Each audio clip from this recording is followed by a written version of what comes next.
देखिए सोच अगर किसी का गलत है तो हम लोग तो सराहेंगे ना। कलाकार कलाकार के दुश्मन नहीं हो सकते। हम कलाकार कलाकारों को सपोर्ट करेंगे तो शायद अब अपने भाषा को सपोर्ट करें। कमाने का मौका मिले, सब लोग एक नौकर नहीं बल्कि एक मालिक बन के ज़िंदगी को चलाए। बेचारे मेहनत करके दो पैसे कमाते हैं।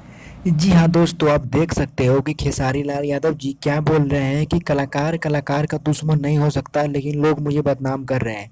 दोस्तों, खेसारी लाल यादव जी को लोग बदनाम करते हैं कि खेसारी लाल यादव जी ने यामिनी सिंह को अपनी टीम से निकाल दिया है, लेकिन ऐसा कुछ भी नहीं है। यामिनी सिंह को टीम से नहीं निकाला है।